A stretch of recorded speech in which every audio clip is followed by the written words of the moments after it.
Censorship in the media has been an ongoing problem for many years now. Medias are censored by religious groups and different government agencies. In many stricter countries, the government has a rather large say in what the journalists are allowed to produce. The advocacy group Journalists Without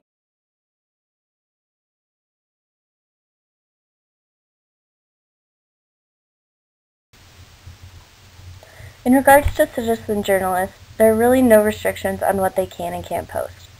In the realm of the internet, there are no guidelines. The only way for the government to control the way people post on the internet is to restrict certain things from being searched. Singapore and China do this in their country.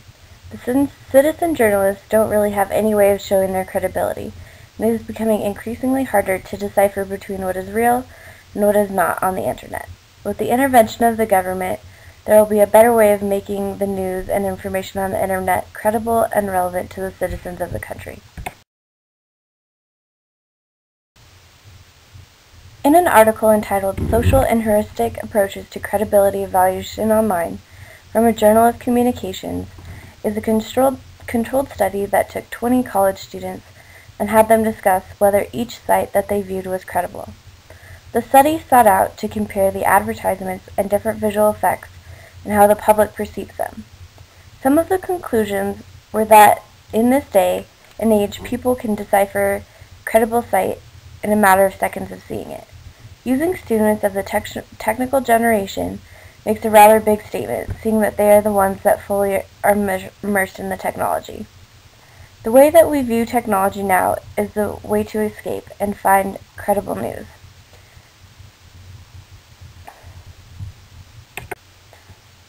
Metzger states, standard conventions of determining credibility break down in cyberspace.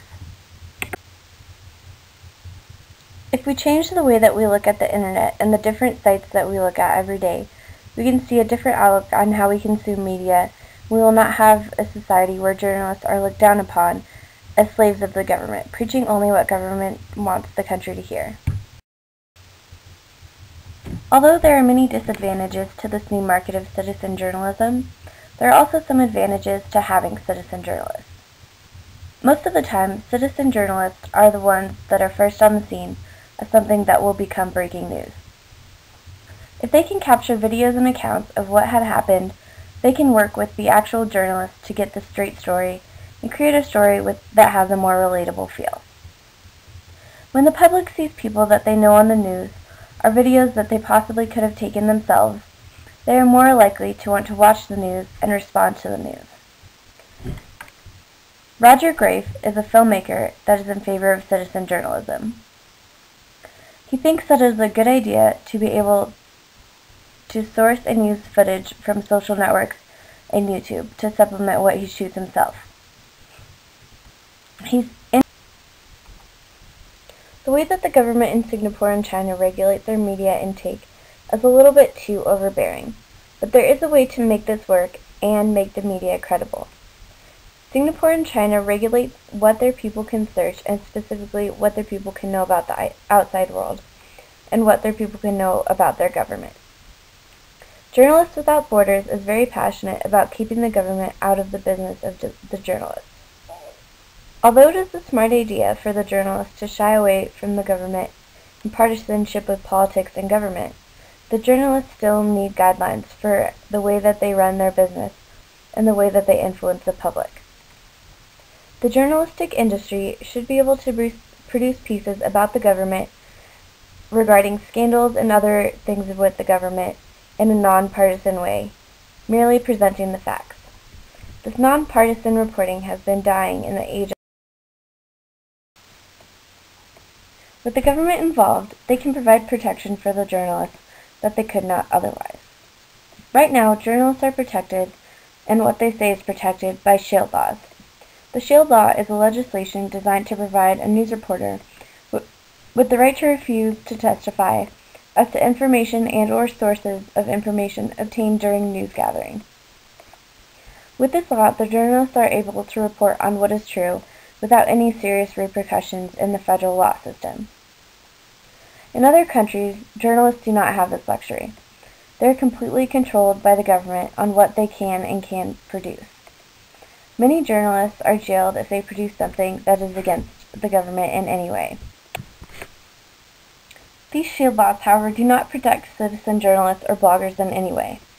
In an article published in the Yale Law and Policy Review by Stephanie Turner, she explains how the shield law should now cover citizen journalists and bloggers. The article goes into depth on what the government as well as the journalists would have to do to protect the citizen journalists. Journalists of any kind can run the risk of being jailed or tortured in any other country because of what they believe and what they produce.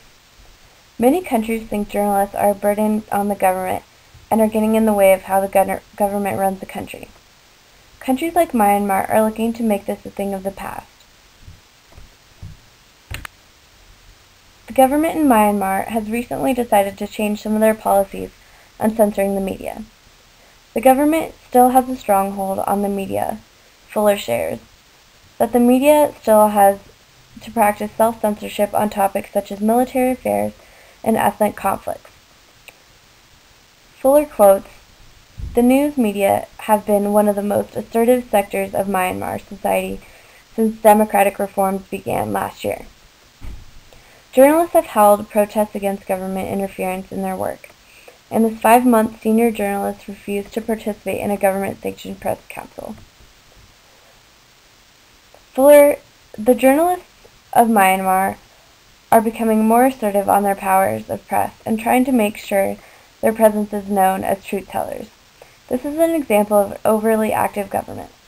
The government of Myanmar was overbearing as to what the people of Myanmar could produce and what they could search.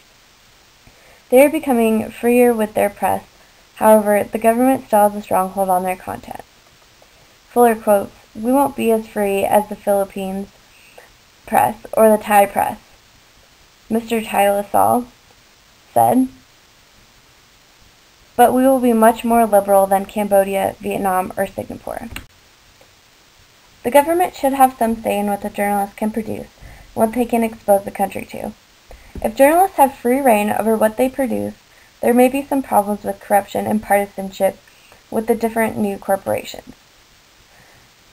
The involvement of the government is a good thing for journalists. With the government on their side, they will be further protected when they get into trouble with other organizations and groups. Having the government completely out of the picture when it comes to producing news content is not really plausible. The government will need to have some say in what the journalists can produce and what they can show to the country. If the journalists were completely free, they could produce a story that could possibly cause a countrywide panic, and then the country may very well turn against the journalists. Free speech is a good thing, but there does need to be some restrictions.